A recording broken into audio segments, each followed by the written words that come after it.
One of the first things that I would ask you as a teacher is I would recommend to you that you look up the 12 parent functions. There's one specific page. Let me see if I could find it for you while we're online together. And I'm literally going to search. Let me see here.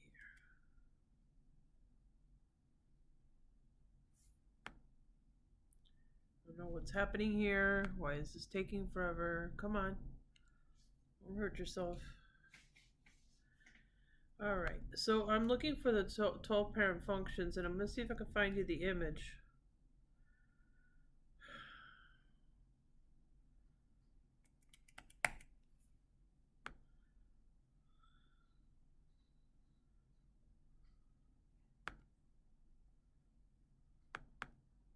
I don't know why is this taking so long. This is quite annoying.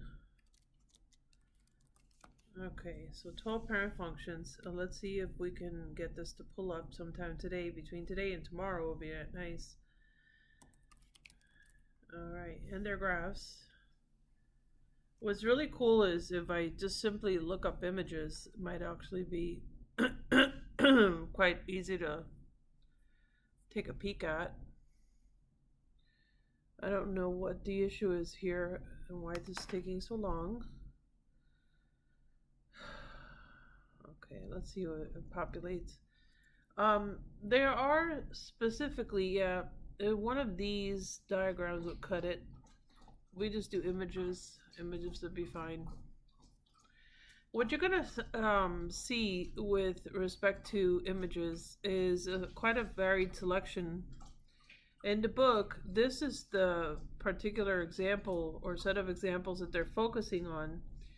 But what I like about what they do in the book, actually, this is a better one. I would download this one if you could, because this actually has a domain and ranges specific to each of these graphs, and I would get to know these really well.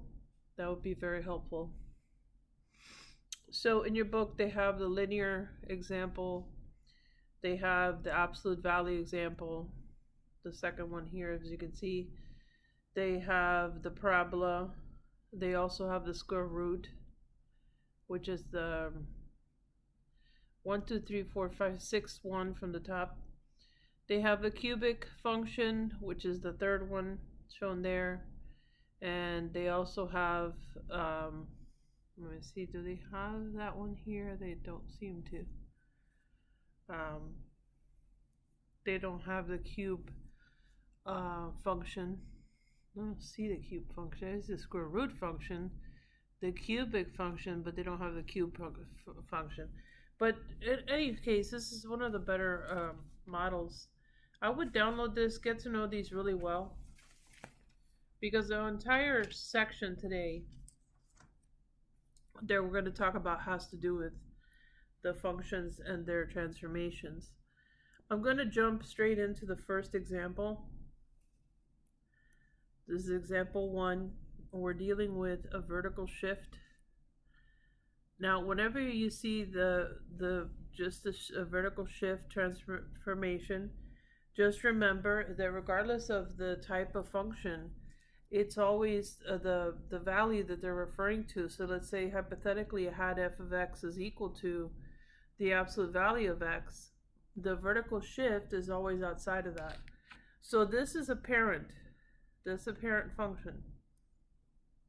This is one of the ones that I want you to pay attention to behaviorally.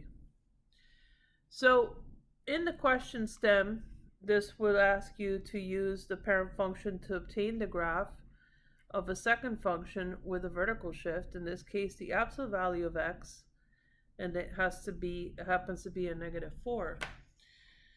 So to model this, honestly, I'm not going to waste your time trying to draw this. We're going to go to Desmos, and Desmos does a nice job of graphing this for us. So notice in vertical transformations, or in this case, a vertical shift downward,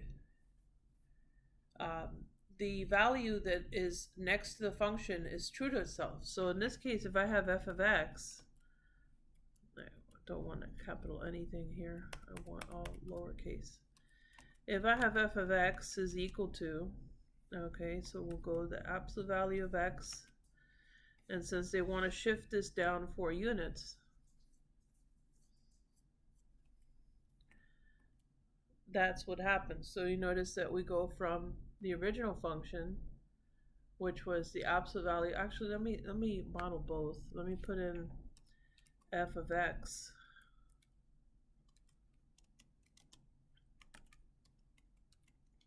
is equal to the absolute value of x. So if you notice in the blue, I have the original parent function, and the vertical shift simply says you're going to go down 4 units. Conversely, I could do the same graph. I could say if I have f of x is equal to the absolute value of x, but this time I'm going to add 4, or add 5 in this case. See how it went up 5 units? Okay, so understand the gist of this question. Whenever they refer to a vertical shift, it's simply true to itself, and it says up or down of whatever function I happen to have. Now, unlike vertical shifts, which are true to themselves, the horizontal shifts, this would be example 2. In the horizontal shift, the shift itself is stated inside the function. And I'll show you what I mean.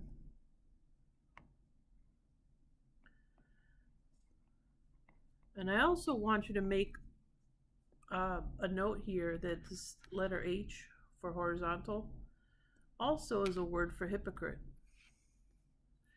Now, why do I say that? What does a hypocrite do? Doesn't a hypocrite do the opposite of what it says it's going to do? So if I happen to have an equation and I said to you, I have f of x is equal to parentheses, let's say I have absolute value, let me change this. Say I have absolute value of x minus 2. That's a horizontal shift. If I had f of x is equal to x plus 3, that's a horizontal shift. If I have f of x is equal to, say, the square root of x plus 5, that's a horizontal shift. So if you notice in this case, unlike the vertical shift, with respect to the horizontal shift, the shift is actually trapped inside the function itself. And the value that it's actually displaying will actually be the opposite of what it is. So let's start with the first one, where I have the absolute value of x minus 2, and I'll give you a few examples to follow there. Let me just take a quick picture of this so I don't have to go back and forth. Okay, so let's take a picture. Let's take a look at some examples. So one of them, or the first one I said, was absolute value of x minus 2. All right, I'm going to take this out of here so no confusion. What do you notice? In this case, because it's a negative 2, we moved 2 units to the right. One of the elements, or little bits to remember here, is that if I had the opposite, say in this case I said to you, let's instead graph f of x is equal to the absolute value of x plus 2. Notice that in this case, because it's plus 2, I want you to think of the word plus, P-L-U-S, as in to remind you that you're going to the left. So if I have the absolute value of x plus 2, I'm going to go to the left. If I have minus 1, I'm going to go to the right. So here we go, same equation. See how I moved to the left in this case because it's a plus. I'm going to go to the left because it's a plus. All right, another example of this. Okay, let's say I have absolute value instead of absolute value, actually, let's do x squared. So if I have x raised to the second power as my function, there it is, and I said to you, no, I actually have x plus 3, and that is squared. Notice that I'm at 3, negative 3, 0. So I go to the left because it's a plus, x plus 3 inside the function. If I go minus, notice that I'm going to the right. So if you remember that little hint, you will be you will find this unit to be a little easier. Now again, this is not to be confused with, say hypothetically I have a vertical shift of plus 3.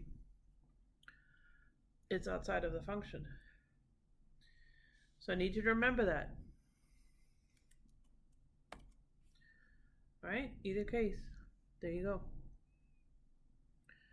So in the case of example 3, they actually give you the square root of x as the parent function. So that's the blue line you see there. And they're giving us a horizontal shift. Now, of course, we're going to have in this case where f of x is equal to the square root of, notice that I do x plus 5 in parentheses. Notice that it moved again to the left 5 units from 0, 0. All right, if this were minus, again, I'm moving to the right. So that is examples 1 and 2, basically vertical shifts versus horizontal shifts. Now, what they do in example 3 is they wow you by having both in the same equation. Big deal. So in this one, example 3, they're asking you to graph, in this case, where f of x is equal to the parent graph of x squared, and the g of x, or the second equation, is going to be equivalent to x plus 1 squared minus 3. So that means that there is a vertical shift down 3 units. This is the vertical shift down 3 units. This is the horizontal shift to the left 1 unit. So if I'm originally at the origin, which is going to be where y equals, or f of x equals x squared, that's the original. And now they're asking us to do x plus 1 squared, and they want us to also move it down 3 units. So notice that this is negative 1, negative 3. So I'm moving 1 unit to the left, hence putting, instead of being at 0, 0, I'm now at negative 1, 0, and then I have to shift down 3 units down because it's a negative 3. Okay, and that's what they're getting at with respect to this type of equation where you have both. Just remember, the horizontal shift is always inside the function, and it's always a hypocrite. It's always the opposite. Horizontal hypocrite, right? That should help you remember a little tidbit. All right. So then that leads us to example 4, where we're dealing with a reflection. So when we talk about a reflection, I want you to remember that there is a reflection about the x-axis. So for example, if I have a parabola, and I have, in this case, say I have f of x is equal to x squared. So obviously you know that's a 1-to-1, or not 1-to-1, a symmetric function. And its reflection is g of x is equal to negative of x squared. In this case, we're reflecting about the x-axis. All right. So in this case, this is a reflection about the x-axis. Notice that in this case, we're saying that if the function says negative x squared, which is equal to negative f of x,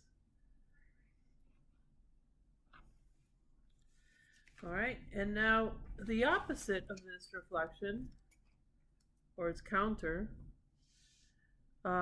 if I said to you, what if I have a function and I said to you I have, in example 4, again, we're doing another reflection about the x-axis, and they're telling us that we're going to use the graph of f of x is equal to the cube root of x. They want us to, in this case, graph g of x, where g of x is the negative of the cube root of x. Now, let's first graph the basic parent function of the cube root of x, and then we'll graph its negative.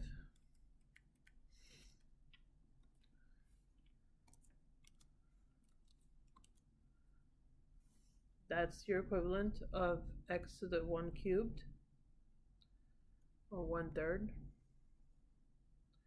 All right.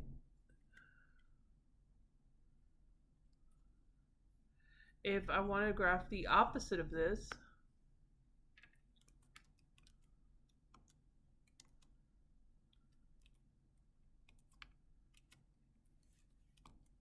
notice in the black, I have the equivalent of negative x to the 1/3. So what you will notice here is that in the original graph, so let me go back to here and let's look at the graph. I'll use this original cube root of x. So let's say hypothetically I'm at -8, -2 as a point. Okay, obviously I'm crossing through the origin, and I'm back up to 8, +2 as a point. And so this diagram, originally the cube root is going this way, obviously continuing on. What I want you to notice is that what happens, or what changes, is that this y value is now going to go up and become -8, +2. Over here, it's going to do the opposite. It's going to be, this will become 8, -2. So that is the gist, or the difference between these two functions, is the negative of f of x, meaning the y term. So make a little note to yourself with respect to the x-axis. Make a note, it is the y term that swaps signs. That might help you when you're graphing this. The x does not change. Okay, if you notice, my x terms did not change here. This is still -8, that was -8. This is still +8, this is still +8. Now, example 5 is a reflection about the y-axis. So I'm just going to write y-axis reflection. And so what happens here is only the x values are going to change. As an example, they're giving us the following. They're telling us, hey, here's f of x is equal to the square root of x. Use that to graph where h of x. And notice that in this case, the negative is going to be inside the function. That's how you know it's a y-axis of reflection. And only the x terms are going to change. So if I'm graphing this for you by hand, we know that, for example, square root of 0 is 0, square root of 1 is 1, square root of 4 is 2, and square root of 9, if you want to go that far, so 5, 6, 7, 8, 9 is going to be 3. So just to give you some points, our graph would look something like this. So again, this would be our 1 point. This obviously our 0 point down here. This would obviously be 4 2, and this would obviously be 9 3. Fine. What I want you to notice is that what is going to change on this side for y-axis reflection are the x terms. X terms swap the signs. Not the y terms, just the x terms. So since I have 0 0, that's not going to change. But guess what? Negative 1 1 is going to change. So this is now negative 1 comma 1. My 4 2 is now going to be negative 4 2. So that's going to be over here. Notice the y values have not changed. And my 9, which is probably somewhere out here, is 9 3. Well, negative 9. So this will be negative 9 comma 3. And this diagram goes as such. So that's how you know, or that's how you can tell or easily draw the reflection about the x-axis versus the y-axis. Notice that they're opposites when they swap. So if it's x-axis, it's the y term that's going to change. If it's y-axis, it's the x-axis, or the x values that are going to change. Okay, you can play with that on Desmos as well. By the way, this diagram is going to continue rising this way. All right, anyway, so let's look at example 6. Now, example 6, this has to do with vertical and horizontal shrinks and stretches. So I'm going to start with a vertical shrink.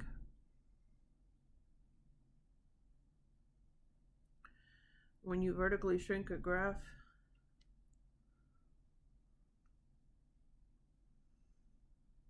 so there's two definitions to this particular example.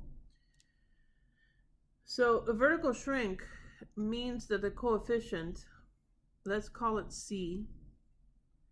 So if I have a diagram and it's basically y equals C of f, where basically that's a function, C of f of x, we're referring to this C value.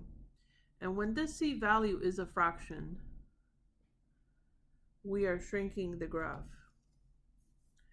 When the C value, if I have y is equal to C f of x, but this C value is greater than 1, then in that case we are stretching the graph. All right, and so we call it vertically stretched. Let me give you an example of a shrink, and then we'll do an example of a stretch. Let's use a function where I have f of x is equal to x cubed as the parent graph, and I use that actually for both. So f of x is equal to x cubed. We say that this is a shrink if this becomes g of x is equal to, say, 1/2 x cubed. We'll say this is a stretch if I have h of x is equal to 3x cubed. Okay, so let me show you that on Desmos so that we have a clear understanding. And I want you to notice the differences between the two graphs. So we're going to say x to the third is our original parent function, all right? And I said to you that I'm going to do 1/3 or 1/2, I think I said 1/2 x to the third. What do you notice about that? Did you notice that it got wider?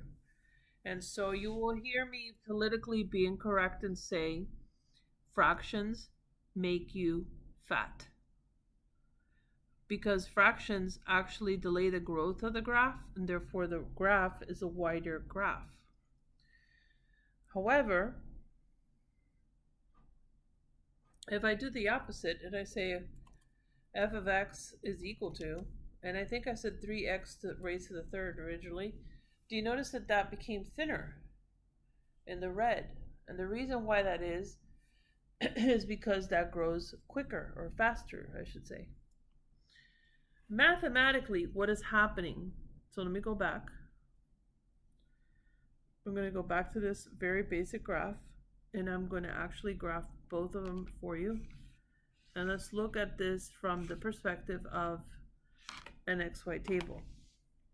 So let's say I have originally in the black, if I have -2 for x and I cube it, I'm going to get -8. So this point down here would be my point -2, -8. 0, 0, at 0 cubed is 0. Okay, and the same thing would apply on the positive side. If I have +2 for x and I cubed it, 2 cubed is 8. So this point right here is actually +2, 8. Now this diagram looks something like this. Okay, now I'm going to apply the same properties for this. So let's look at this in terms of x and y values initially. So when x is -2, I got -8 for y. When x is 0, I get 0 for y. When x is +2, I get 8. Okay?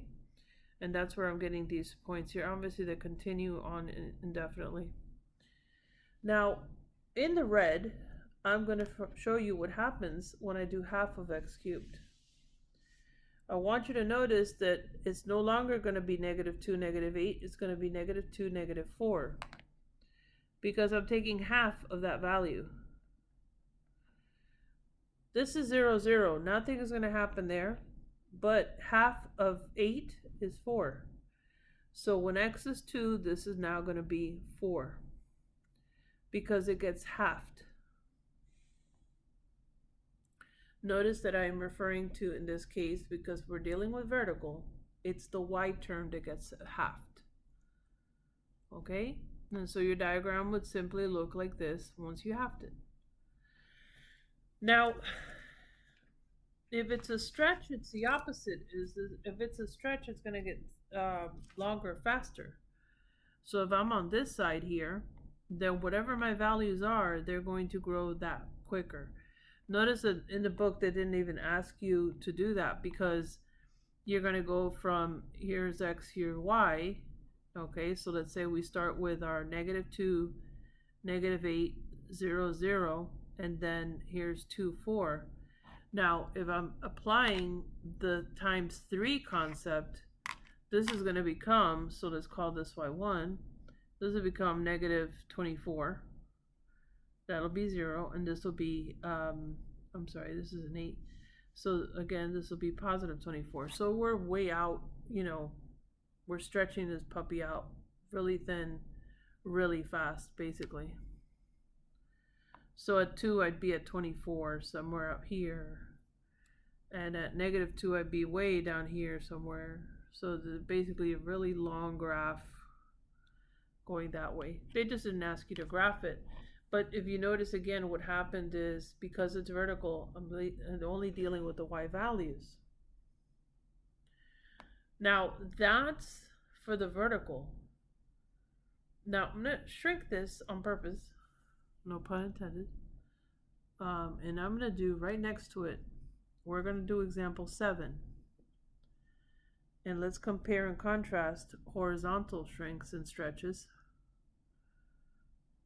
Okay, and I'm going to do this side by side. So again, this is a very similar concept in this case. In this case, however, our value looks like y equals f of cx. Notice that the f and the c and the x, the c and the x are together inside of the function. So if I have a horizontal shrink, So I'm just going to put horizontal shrink. What's happening in this case is I'm going to have a C term that is greater than 1. If I have horizontal stretch, and horizontal stretch, my C term is going to be a fraction. Again, fractions make you fat. Now, what they do in this example 7, is they actually will give you, I'm going to actually do this. They give you some coordinate points. They give you -4, 0 as a coordinate point. They give you -2, 4. They give you 0, 0. 2, -2. And they give you 4, 0. It's not an actual function. It's just a weird shape, that's all. And so using just the points they gave us. So I'm going to go ahead and mark 1, 2, 3, -4. So that's our -4, 0 here. We're definitely going through 0, 0.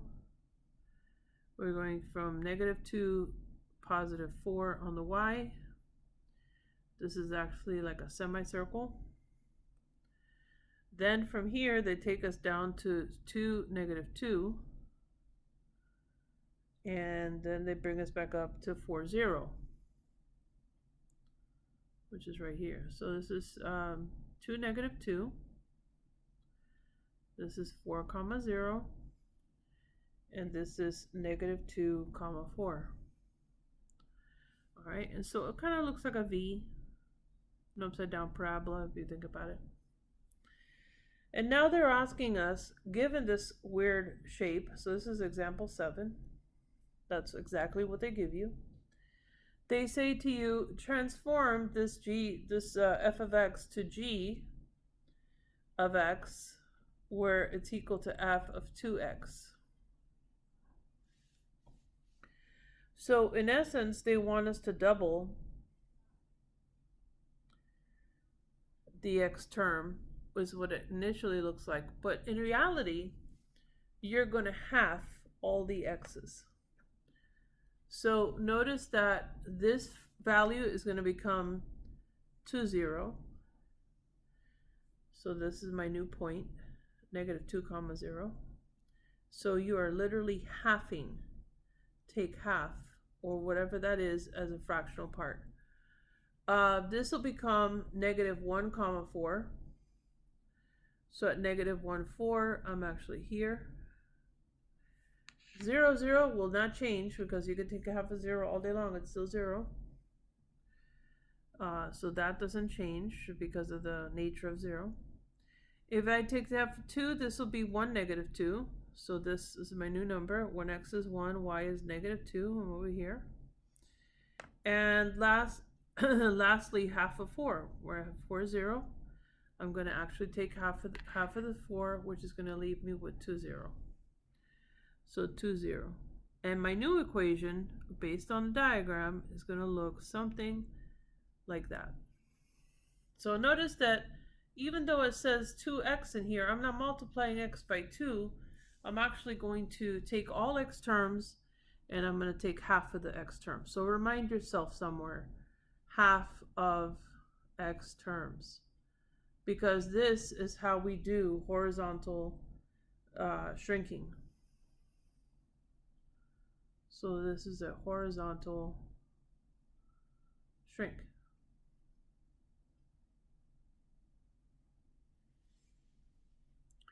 All right. The second thing they asked us to do in this question, I'm going to do it in red. They ask us to use the same weird numbers, and we are now going to do where g of x is equal to f of 1/2 x. Guess what? It's the exact opposite of what you would reason. So in this case, this is a horizontal stretch.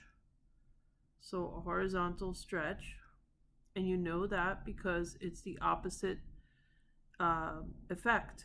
So this time I'm going to take all of my x values. So you go back to your original, negative 4, 0, negative 2, 4. Go back to the originals, 0, 0, to negative 2, and 4, 0. And using these coordinates, we're now going to double all x values. So your new and improved x's are going to be negative 8, comma 0. This is going to be negative 4, comma 4. Notice the y's don't change. This is 0, 0. That does not change. Notice this is now 4, negative 2. And this is lastly 8, comma 0. So 8, comma 0, I'm out here. That's this one here. Negative 8, 0. That's this piece here. Negative 4, 4. I'm going to be right here. 0, 0, no change. 4, and then negative 2. I'm down here. So this diagram now looks like this based on the changes as assigned. So it's that simple. Just remember the example. Remember, it's always the opposite of what you would assume.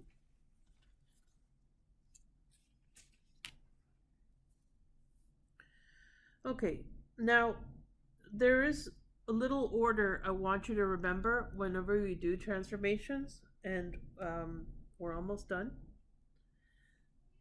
And the first thing I'm going to ask you is, in the order of transformations,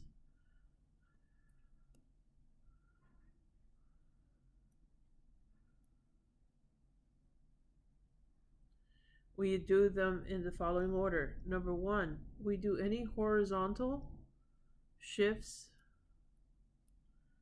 first.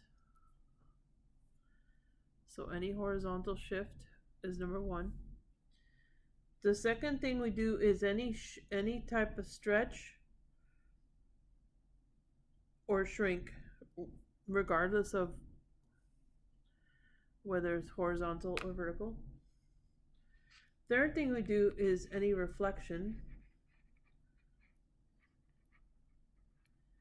And the fourth thing I would do is anything that is vertical, a vertical shift of any type. That is the last thing you do. And so it's important that you follow this order that is called the order of transformations. And it's essential for you to remember. So in example 8,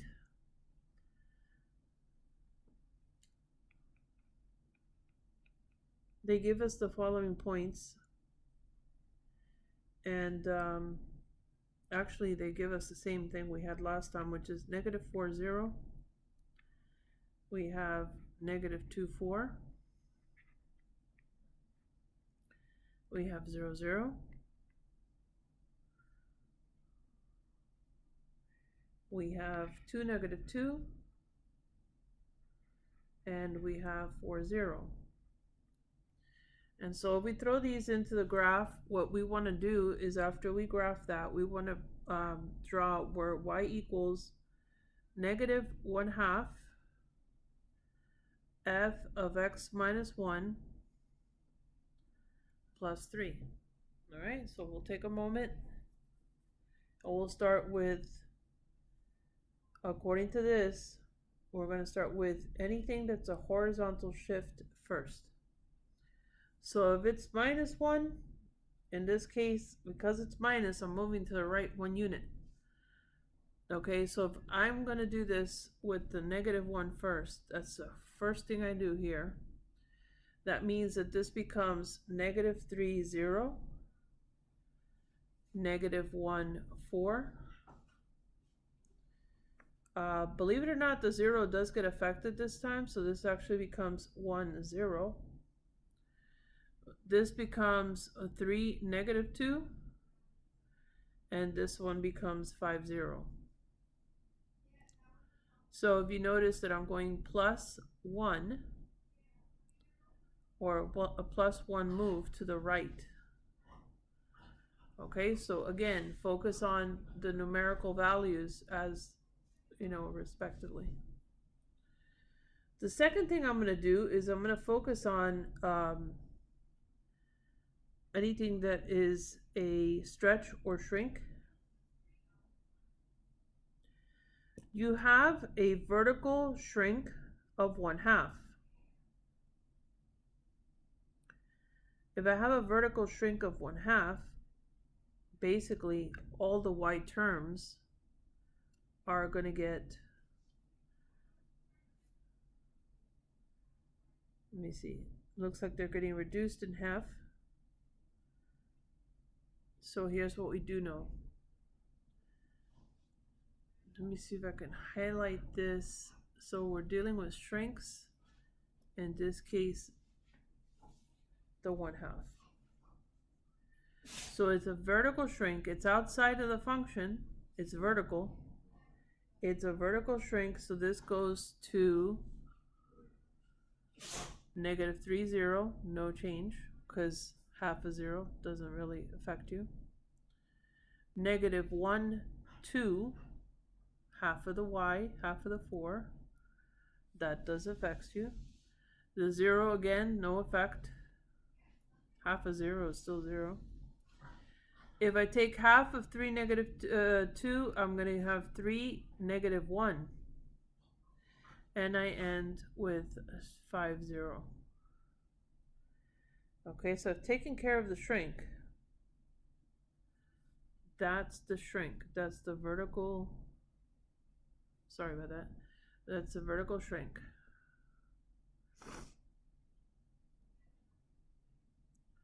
In this case. Now,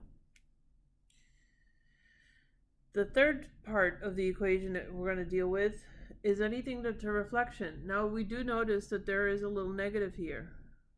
What happens there basically is that anything that's a y term is going to be affected by that negative. So my next term is going to be -3, 0. 0 does not get affected.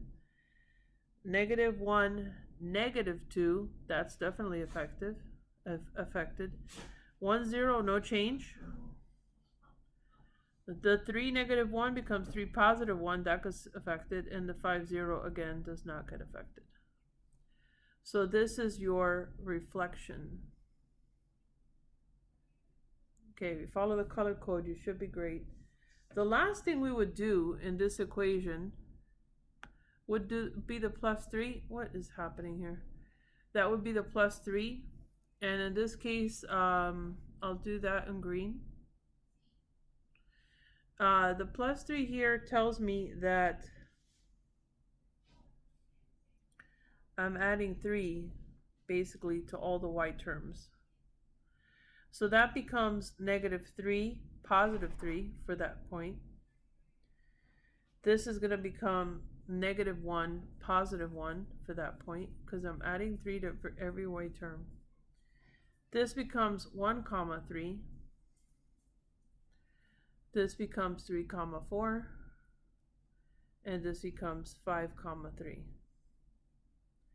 And that is the vertical shift of +1. Okay? And so if we draw this now, we go from our craziness originally, which we started at, which was -4, 0, 1, 2, 3, 4, -2, +4. So let's assume it's here. 0, 0, 2, -2, and then 4, 0, right? So we have our little diagram as such. We actually are going to finish at -3, 3. So 1, 2, 3, up 3. So somewhere up here. -1, 1. Looks like 1, 3. So when x is 1, y is 3. All right, and then we have That's 1, 3, and then 3, 4, which actually pokes it this way, and then 5, 3. 1, 2, 3, 4, 5, and then back to 3. So our diagram is now an inverted version of what it used to be. Okay? And so that's transformations for you. Let's see there. We do have, I believe, 2 more examples, or 1 more example. So I'll tell you what, we'll do this one in class at the end, and I'll let you try this on your own. This is example 9. And so you're going to take f of x is equal to x squared, and we're going to use it to graph the transformation where g of x is equal to 2 parentheses x plus 3 squared minus 1. And you can always use Desmos to check your work. All right, and I'll let you try that one together with me in class, and we'll do it step by step.